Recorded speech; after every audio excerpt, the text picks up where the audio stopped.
Welcome to my channel అండి. ఈరోజు మనం గుత్తి దొండకాయ కర్రీ తయారు చేసుకుందాం. దీనికి కావాల్సినవి దొండకాయలు, అలాగే ఈరోజు మనం దొండకాయ కర్రీ చాలా టేస్టీగా కుదిరిందన్నమాట. దొండకాయలు అయితే అలా గుత్తి వంకాయ ఎలా కట్ చేసుకుంటామో ఆ టైప్లో దొండకాయలని 4 వైపులా చీరుకొని గుత్తి టైప్ ఉంచుకొని ఇలాగా మూగుడు తీసుకుందాం. మూగుడులో వేసుకుందాం దొండకాయలు వేసుకొని ఒక గోల్డెన్ కలర్ వచ్చే వరకు కూడా దాన్ని ఫ్రై చేసుకుందాం. కొంచెం అటు ఇటు తిప్పుకుంటూ గోల్డెన్ కలర్ వచ్చే వరకు కూడా మనం దాన్ని ఫ్రై చేసుకోవాలన్నమాట. ఫ్రై చేసి మరీ ఏగువని అనుకోండి అది గట్టి పడిపోతాయి. కాబట్టి ఒక 60% మనకి ఫ్రై అయ్యేలా చూసుకోండి. చూసి ఒక దాంట్లో తీసేసుకుందాం. చూడండి ఎలా తీసుకున్నా అలా తీసేసుకోవాలి. గుత్తి టైప్ కనిపిస్తుందా? ప్రతి దొండక అది విడిపోలేదు, 4 వైపులా చీర్చాను. గుత్తి టైపే ఉంది. వంకాయ ఎలా చేస్తాం అదే టైప్లో. నెక్స్ట్ ఇంకా మిగిలిన ఉన్న ఇంకా ఉంటాయి కదండి దొండకాయలు, ఆ దొండకాయలు కూడా నెక్స్ట్ రౌండ్లో వేసుకుందాం. నేను మొత్తం కేజీ దొండకాయలు తీసుకున్నాను కాబట్టి పావు కేజీ అలా 4 పావు కేజీల కింద వేసుకున్నాను. మూకిట్లో అంతా ఒకసారి వేస్తే కానీ ఫ్రై అవ్వవు కదండి, అందుకని 4 పావు కేజీల కింద వేసుకున్నాం. ఫ్రై చేసినవి అలా తీసుకొని ఇవన్నీ ఒక ప్లేట్లో తీసేసుకుందాం అన్నమాట. చూడండి ఆయిల్ ఏమి ఉంటాయి కనుక దాంట్లో మూకుట్లో ఉండిపోద్ది. చూడండి ఈ విధంగా తయారు 60% మాత్రం ఫ్రై అయ్యింది, ఎక్కువ ఫ్రై చేయలేదు ఎందుకంటే మళ్ళీ ఉడుకుతుంది కదండి కూరలో. కాబట్టి 60% ఫ్రై అయ్యేలాగా మనం చూసుకుందాం. తెలుస్తుంది కదండి. నెక్స్ట్ ఇప్పుడు చూడండి దాంట్లో ఇప్పుడు దానికి గ్రేవీ తయారు చేసుకోవాలి కదా. ఒక బాండీలోనే ఒక చిన్న మూకు టైప్ తీసుకుందాం. దాంట్లో కొంచెం నూనె వేసుకుని 10 పచ్చిమిరపకాయలు వేసుకున్నాను. కేజీ కదండి మరి దొండకాయలు, 10 పచ్చిమిరపకాయలు. దాంట్లో కరివేపాకు యాడ్ చేసుకున్నాను. బాగా క్లీన్ చేసుకుని కరివేపాకు దాంట్లో యాడ్ చేస్తాను. స్మెల్ అయితే కనుక బాగా వస్తుంది కరివేపాకు స్మెల్. దాంట్లో ఉల్లిపాయలు కూడా ఒక 4 ఉల్లిపాయలు తీసుకున్నాను.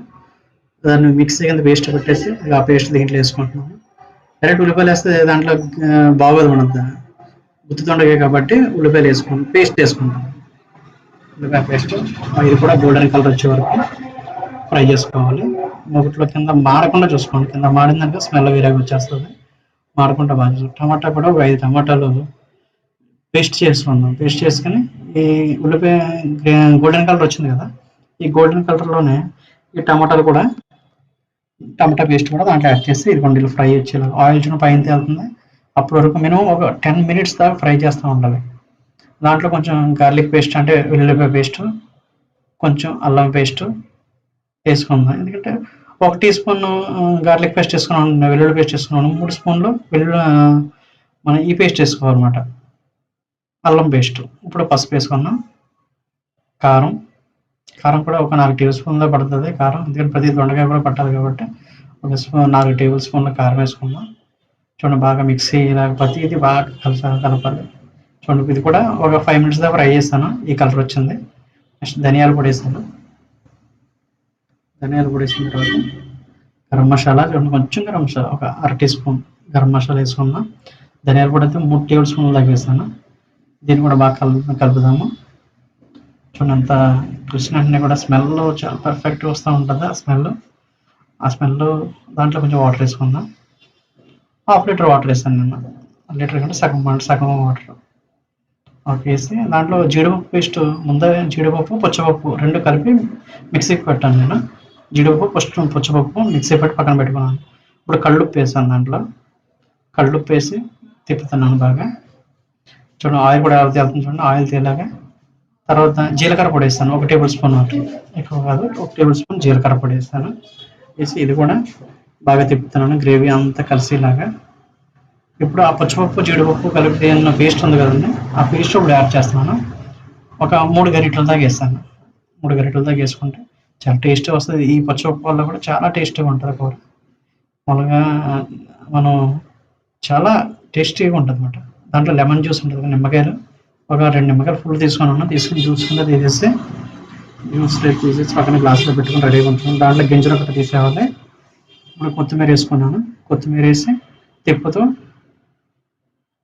ఇప్పుడు లెమన్ జ్యూస్ కూడా యాడ్ చేసేస్తున్నాను. లెమన్ జ్యూస్ని తీసి పెట్టాం కదా, అది కూడా దాంట్లో యాడ్ చేసేసి చూడండి యాడ్ చేసేస్తాను. ఇది కూడా తిప్పుతూ ఉండాలి. ఇప్పుడు దొండకాయ ఫ్రై చేసిన పక్కన పెట్టుకున్నాం కదా, ఆ దొండకాయలు దీంట్లో కలుపాం. దీంట్లో దొండకాయలు 60% ఉడికిపోయింది కాబట్టి ఈ గ్రేవీలో వేస్తే మొత్తం 100% ఉడికిపోతుంది అన్నమాట. చూడండి దీన్ని ఇలాగా దాదాపుగా ఒక 15 minutes దాకా 15 నిమిషాల వరకు అలా తిప్పుతూ సైడ్ ఏంటంటే ముగ్గురుని పట్టేస్తుంటే కనుక ఆ గ్రేవీ కూడా సైడ్ లాగేసుకోండి.